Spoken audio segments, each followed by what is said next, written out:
The Silent Observer. The Vexari warships appeared without warning, massive obsidian vessels that blotted out the stars as they positioned themselves in Earth's orbit. Humanity's most advanced detection systems had given barely 30 minutes of notice, just enough time for panic, not nearly enough for preparation. Their first transmission was broadcast simultaneously to every communication device on the planet. Surrender Earth's resources within 7 days, or face extinction. Dr. Elias Mercer watched the recording for the 12th time in the cramped briefing room of the United Earth Defense Headquarters. Unlike the military officers surrounding him, his eyes weren't fixed on the towering, six-limbed Vexari Supreme Commander who delivered the ultimatum. Instead, he studied the background, the lighting, the almost imperceptible movements of the secondary Vexari figures, and the subtle harmonics in their translated speech. "You realize this is suicide," General Harding said, breaking the silence after the recording ended. "They've neutralized our satellite defenses without firing a shot. Our most advanced weaponry wouldn't scratch their hull plating." "Then why haven't they simply taken what they want?" Elias asked quietly, his voice so soft that several officers leaned forward to hear him. The Secretary General of the United Nations Defense Council, Amara Okafor, studied Elias with interest. "Dr. Mercer has a point. They're requesting negotiations. That suggests they want something beyond our natural resources. Information," Elias murmured, almost to himself. "They want to understand us before they decide how to proceed." "And you think we should just walk into their trap?" Colonel Rivera scoffed, his knuckles white against the polished conference table. "I think," Elias replied, meeting Rivera's gaze with calm certainty, "that we should use their arrogance against them." 3 hours later, Elias found himself appointed as the lead scientific advisor to Earth's hastily assembled diplomatic team. It wasn't his extensive background in xenolinguistics or his groundbreaking work in extraterrestrial anthropology that had secured his position. It was his unremarkable appearance, his soft-spoken manner, and what General Harding had dismissively called his complete lack of military bearing. "They'll underestimate you," Secretary General Okafor had explained during his briefing. "While they're dismissing you, observe everything. Your memory is your greatest weapon." The diplomatic shuttle approached the Vexari mothership, a colossal structure that dwarfed humanity's largest space stations. Elias sat quietly, reviewing the limited data Earth had managed to gather on the aliens. Their technology was centuries beyond Earth's current capabilities. Their empire allegedly spanned dozens of star systems, and according to their own transmissions, they had never failed to subjugate a species once they set their sights on a planet. "Nervous, Doctor?" asked Commander Sophia Chen, the military escort assigned to the diplomatic team. Elias smiled slightly. "Curious, Commander. Anxiety requires certainty about negative outcomes. I prefer to reserve judgment." The shuttle docked with surprising smoothness, and the airlock cycled open to reveal their Vexari greeting party. The aliens towered over the human delegation, their iridescent exoskeletons shifting colors and patterns that Elias immediately began cataloging in his mind. The lead Vexari, who introduced himself as Sub-Commander Krex, regarded the humans with what Elias recognized as thinly veiled contempt. "The Supreme Commander extends his generosity in agreeing to these discussions," Krex announced, his words translated through a device on his central thorax. "Follow closely. Deviate from the designated path, and you will be neutralized." As they proceeded through the massive ship, Elias appeared to shuffle along meekly, eyes downcast, occasionally stumbling as if overwhelmed by the alien environment. In reality, his mind was working furiously, recording every detail: the atmospheric composition, slightly higher in nitrogen than Earth normal; the lighting, shifted toward the ultraviolet spectrum; the pattern of guard rotations; the subtle differences in how various castes of Vexari interacted; the location and design of what appeared to be control panels and security measures. The diplomatic chambers were designed to intimidate, with the human delegation seated far below the elevated position of the Vexari representatives. Supreme Commander Zovax, nearly twice the size of the other Vexari, dominated the center position. Your species has existed for a mere cosmic instant, Zovax began, his translated voice resonating through the chamber. The Vexari Empire has ruled for millennia. Your resistance is not simply futile, it is illogical. The human ambassador began her prepared response, but Elias was focused on the subtle color shifts in Zovax's exoskeleton when certain resources were mentioned. Particularly interesting was the commander's reaction when Earth's water reserves were discussed, a rapid fluctuation of blues and purples that none of the other humans seemed to notice. When invited to speak about Earth's scientific understanding, Elias adopted his most unassuming posture. "We are eager to learn from the Vexari's superior knowledge," he began, his voice soft enough that Zovax had to lean forward slightly. "Our understanding of physics, for instance, is still in its infancy. Your faster-than-light technology must operate on principles we haven't yet discovered." Zovax made a sound that the translator rendered as laughter. "Your species wouldn't comprehend the fundamental concepts even if explained. Your primitive understanding of quantum mechanics and dimensional manipulation is barely beyond theoretical." "You're absolutely right," Elias agreed, noting how the commander's secondary limbs relaxed at the flattery. "It would be like explaining calculus to an infant. Though we have made modest progress in understanding gravitational wave manipulation and dark energy conversion." That triggered something, a barely perceptible stiffening in Zovax's posture, a rapid darting of his compound eyes toward his scientific advisor. Elias filed the reaction away, continuing his self-deprecating scientific inquiries, each carefully designed to elicit specific reactions. The negotiations continued for hours, following the expected pattern. The Vexari demanded Earth's resources, particularly its water, rare minerals, and biological specimens. In exchange, they offered to allow a portion of humanity to continue existing under Vexari supervision. Throughout it all, Elias maintained his facade of quiet deference, occasionally asking questions that seemed naive but were precisely calculated to extract information. "We will adjourn for one of your Earth cycles," Zovax finally announced. "Consider our generous terms. Tomorrow, we expect your acceptance." As the human delegation was escorted back to their shuttle, Elias deliberately stumbled, brushing against a wall panel. The momentary contact was enough for him to confirm his suspicion about the material's composition and conductivity. Back aboard their shuttle, Commander Chen rounded on him. "Please tell me you got something useful, Doctor, because from where I was sitting, all I saw was you nodding and agreeing with everything they said." Elias's unassuming demeanor transformed, his eyes sharp and focused as he began rapidly dictating notes into his secure tablet. Their ship's environmental systems are calibrated for a nitrogen-heavy atmosphere.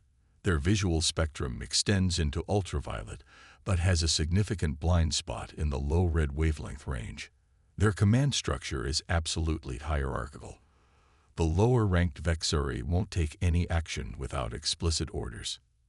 The ambassador stared at him in amazement as he continued listing observations about the Vexari's technology, biology, and psychology, details the aliens had never intended to reveal. Most importantly, Elias concluded, their faster-than-light drive system relies on a dark energy conversion process that becomes unstable when exposed to specific electromagnetic frequencies, and they're desperately short on water, not for consumption, but for their propulsion systems. "How could you possibly know that?" the ambassador asked. "Patterns," Elias replied simply. "Everything communicates something if you know how to look." As soon as they returned to Earth, Elias's observations were transmitted to Defense Headquarters. Scientists and military strategists worked through the night, developing countermeasures based on his detailed analysis. For the first time since the Vexari arrived, there was a glimmer of hope. The next morning, as the diplomatic team prepared to return to the mothership, Secretary General Okafor pulled Elias aside. "The Defense Council has developed a strategy based on your observations, but we need more time to implement it. You need to stall them." Elias nodded. I've already prepared a counter-proposal that should buy us at least another cycle. But when they arrived at the mothership, it was immediately clear something had changed. Their Vexari escort was smaller, more heavily armed, and Subcommander Krex was nowhere to be seen. They were led not to the diplomatic chambers but to a small, austere room where Supreme Commander Zovax waited with what appeared to be security forces. "Your deception has been discovered," Zovax announced without preamble. "Our sensors detected unauthorized scans emanating from your shuttle during your departure. Your attempt to gather intelligence on our systems is a violation of diplomatic protocol." Commander Chen moved protectively in front of Elias, but he gently stepped around her. "Supreme Commander, there must be a misunderstanding," Elias said, his voice steady. "Perhaps your sensors detected our standard communication protocols." Silence. Zovax's exoskeleton flashed angry crimson. "We intercepted your transmissions to your military command. You will remain here as our prisoner while your companions return to deliver our final terms. Earth has 24 hours to surrender unconditionally, or we will begin targeting your major population centers." As Chen and the ambassador protested, Elias caught the commander's eye and nodded almost imperceptibly. This had always been a possibility. The contingency plan was already in motion. As his colleagues were forcibly escorted back to their shuttle, Elias stood calmly before Zovax. "You've made a significant miscalculation, Commander." Zovax's colors shifted in what Elias now recognized as amusement. "And what would that be, human? You assumed I was the weakest link in our delegation. That was your first mistake." Hours later, alone in a holding cell designed for much larger beings, Elias methodically reviewed every detail he had observed about the Vexari ship. The circadian rhythm of the guard changes, the subtle vibrations through the floor plating that indicated the drive system cycle, the emergency protocols he had glimpsed on control panels. He had transmitted his most critical observations to Earth before being discovered, but he had kept some insights to himself. Insights that might prove useful from inside the belly of the beast. The cell door slid open, revealing a Vexari scientist flanked by guards. Unlike the warriors, this one's exoskeleton was pale, almost translucent, with complex patterns shifting across its surface. "I am Chief Researcher Milix," the alien announced. "Supreme Commander Zovax has ordered me to determine how you acquired your knowledge of our systems."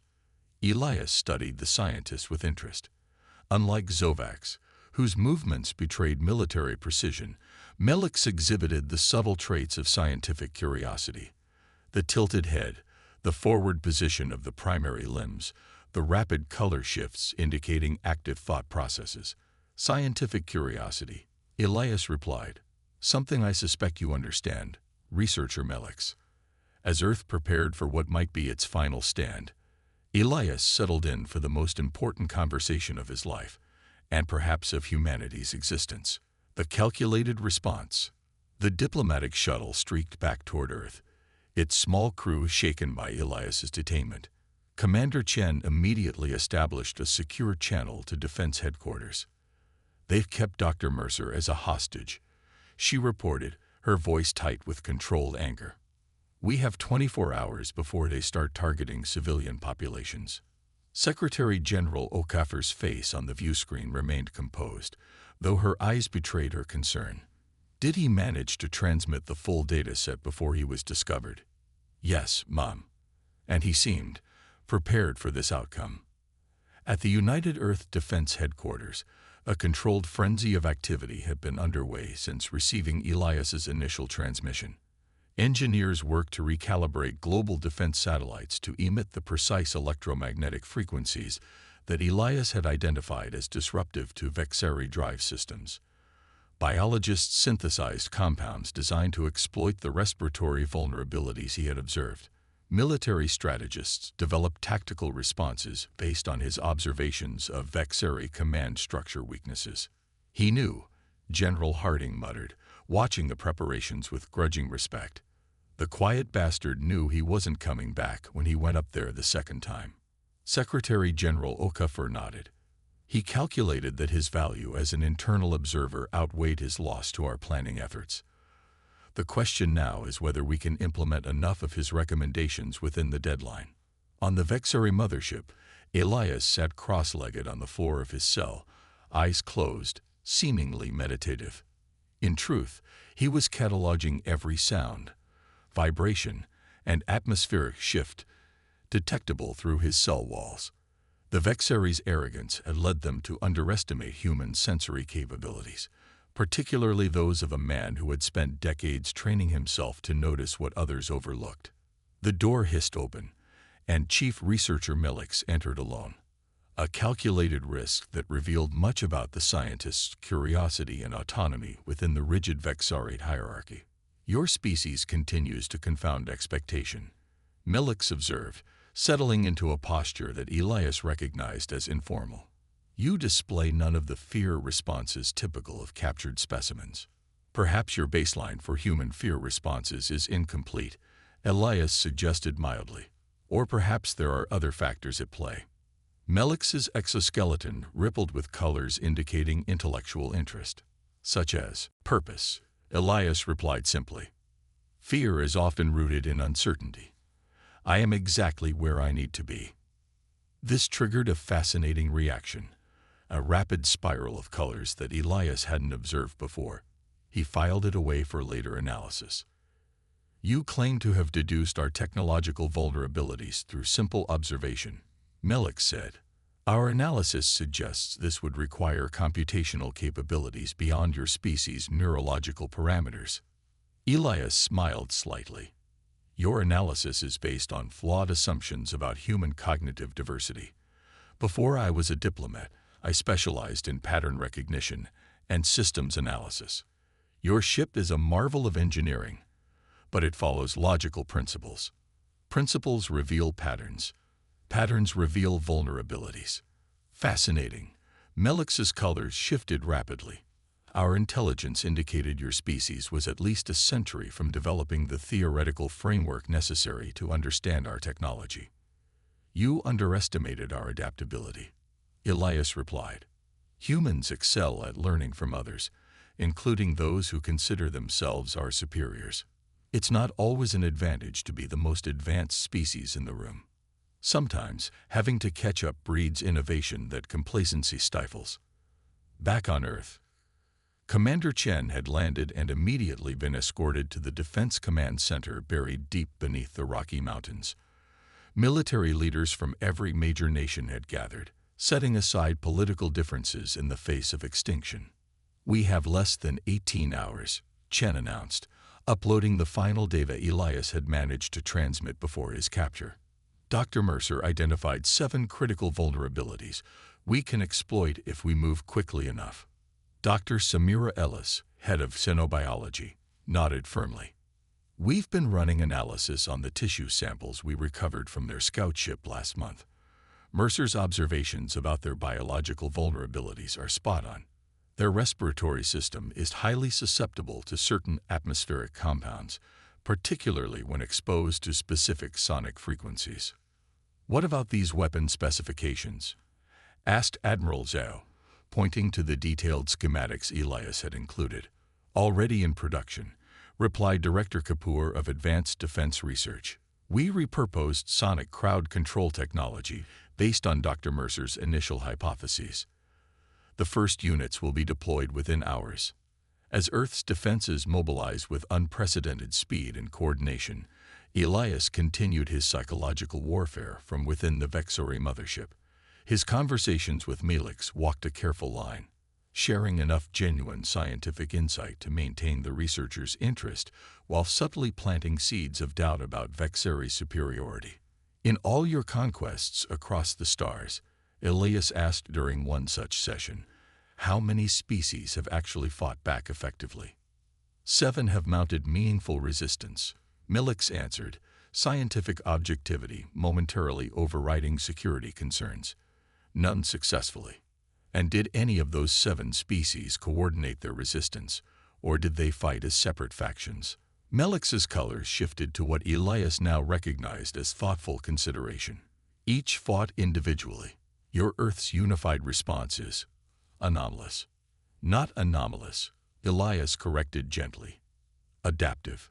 12 hours into his captivity, Elias detected a subtle change in the ship's vibration patterns. Power fluctuations rippled through the systems, causing momentary dimming of the lighting. He smiled to himself. Earth had begun implementing his recommendations. The door to his cell slid open with unusual force, and Supreme Commander Zovac stormed in, his exoskeleton pulsing with dark, threatening colors. 4 heavily armed guards flanked him, weapons trained on Elias. "What have you done?" Zovac demanded, looming over the still-seated human. Elias rose calmly to his feet. "You'll need to be more specific, Commander. Our long-range communication array is experiencing interference across all frequencies. Our secondary systems report unusual electromagnetic activity in your planet's upper atmosphere." Zovac's secondary limbs flexed in what Elias recognized as agitation. "These are not coincidences." "No," Elias agreed. "They're not coincidences. They're consequences." Consequences of what? Of underestimating humanity. Elias took a step forward, causing the guards to tense. "While your crew was following rigid protocols to restore your systems, Earth has been rapidly implementing countermeasures specifically designed to target vulnerabilities I identified in your ships, your weapons, and your biology." Zovac made a sound that the translator didn't process, likely a Vexari expletive. "Our drive systems remain operational. Our weapons are primed. Your primitive defenses cannot hope to." He was interrupted by a violent shudder that ran through the entire ship. Emergency lights flashed, and a cacophony of alien alarms began blaring throughout the vessel. Elias tilted his head slightly, as if listening to a distant melody. "Ah. Phase 2 has begun." On Earth, Secretary General Okafor watched the tactical display with grim satisfaction as hundreds of recalibrated satellites simultaneously activated, broadcasting a precisely calibrated electromagnetic pulse at the frequency Elias had identified as disruptive to Vexari drive systems. The mothership shuddered visibly in orbit, its massive form suddenly sluggish and unresponsive. "Status report," Okafor commanded. "Phase 1 complete," reported General Harding. "Their drive systems are experiencing cascading failures exactly as Dr. Mercer predicted. Phase 2 deploying now." Across the globe, atmospheric disbursement aircraft released the compounds Elias had designed to create an invisible barrier in Earth's upper atmosphere, a mixture calibrated to react with the Vexari respiratory requirements, making prolonged exposure potentially fatal. In his cell, Elias felt the ship's artificial gravity fluctuate. Zovac grabbed him with 2 of his massive limbs, dragging him from the cell toward the command center. The ship's corridors were in chaos, with Vexari crew members rushing to implement emergency protocols. Interestingly, Elias noted that without clear hierarchical direction, many of the crew seemed momentarily paralyzed by indecision, exactly as he had predicted. In the command center, view screens displayed the catastrophic cascading failures throughout the ship's systems. Weapons platforms were offline. Communication arrays were non-functional. The drive system was in emergency shutdown to prevent a catastrophic overload. "Fix this," Zovac demanded, shoving Elias toward the central control platform. "Reverse whatever your people have done, or we will execute you immediately." Elias studied the alien controls, noting with professional interest how they confirmed several of his theories about Vexari technology. "I can't reverse it," he said simply, "and killing me won't help you." These countermeasures were designed to be self-sustaining once initiated. "Impossible," snarled one of the Vexari officers. "No planetary civilization at your development stage could neutralize our systems so completely." "You keep making the same mistake," Elias observed, turning to face Zovac. "You evaluated Earth based on our technology rather than our adaptability. You saw our relatively primitive space capabilities and assumed intellectual limitations. But humanity's greatest strength isn't our technology. It's our ability to learn, to innovate, and to unite against existential threats." Another violent shudder ran through the ship, more severe than the previous ones. Warning symbols flashed across the control displays. Multiple hull breaches detected in lower sectors, reported a Vexari technician, colors flashing in alarm patterns. Atmospheric integrity compromised in sections 4 through 7. That would be Phase 3, Elias said calmly. Targeted kinetic strikes against the vulnerable junction points I identified in your hull design. On Earth, precision orbital weapons platforms, hastily retrofitted based on Elias's specifications, fired synchronized bursts at specific points on the Vexari mothership, where the alien vessel's armor was thinnest. These weren't random attacks but precisely calculated strikes, designed to compromise specific systems rather than destroy the ship outright. Zovax's exoskeleton pulsed with rage-colored patterns. You have accomplished nothing but your own destruction. Even damaged, this ship carries enough firepower to obliterate your major population centers before we withdraw. I wouldn't recommend testing that theory, Elias replied.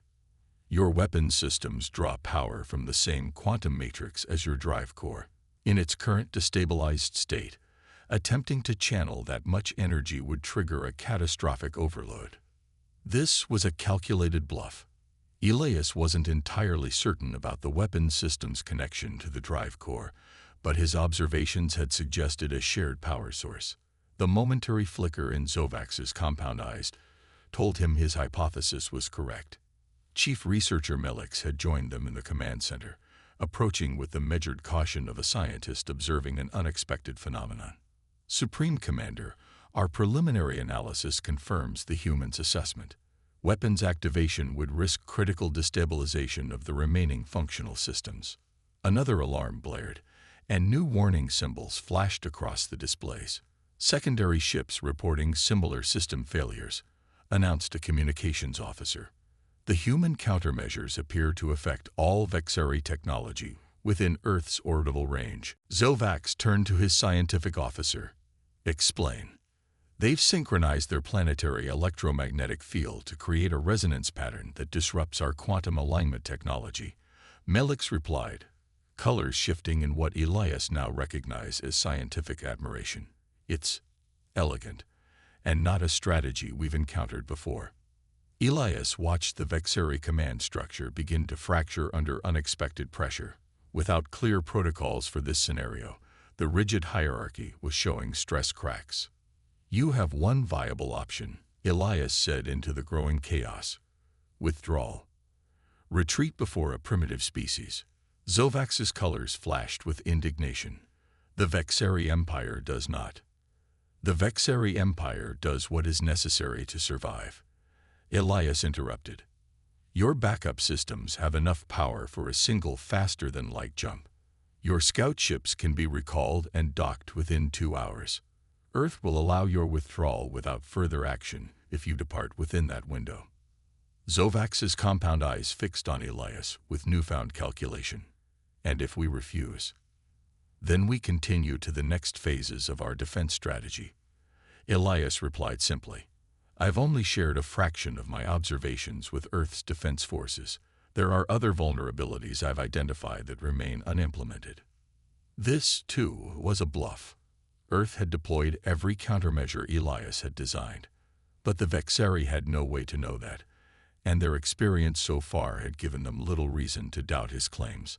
After a tense standoff, Zovax issued the retreat order. Vexari scout ships began returning to the mothership as emergency repair crews worked to stabilize the drive systems enough for a single jump to safety. As preparations for departure neared completion, Zovax confronted Elias one final time. This is not the end, human. The Vexari Empire spans galaxies. We will return with technologies immune to your countermeasures. Perhaps, Elias acknowledged. But we'll be watching the stars now, Commander. And next time, we won't wait for you to make the first move. To Elias's surprise, the Supreme Commander's colors shifted briefly to what appeared to be a pattern of respect. You are not what we expected. That, Elias replied with a small smile, was rather the point. As the Vexari mothership limped away from Earth, preparing for its faster-than-light jump, Elias was transferred to a small shuttle and released back to Earth. He watched from the viewport as the massive alien vessel shimmered and disappeared into the depths of space. 3 days later, after extensive debriefing at Earth Defense Headquarters, Dr. Elias Mercer stood at the observation window of the Secretary General's office, gazing up at the now peaceful night sky. The Defense Council has unanimously voted to establish a new division, Okafor informed him, joining him at the window. Sinological Intelligence and Response. They want you to lead it. Elias considered this for a moment. The Vexari will return eventually, and they won't be the only species we encounter. We need to be better prepared. You saved humanity, Dr. Mercer. He shook his head slightly. No, humanity saved itself by recognizing that strength isn't always obvious. The Vexari expected warships and superweapons. Instead, they got a linguist who pays attention to details. Okafor smiled. They thought you were weak. And that, Elias replied, turning his gaze back to the stars, was their mistake. Above them, Earth's new planetary defense network hummed quietly into action, scanning the depths of space for any sign of returning threats. Humanity had faced its first interstellar challenge and survived not through superior firepower, but through observation, adaptation, and the unexpected strength of a single, underestimated mind. The next time visitors came from the stars, friendly or otherwise, Earth would be ready.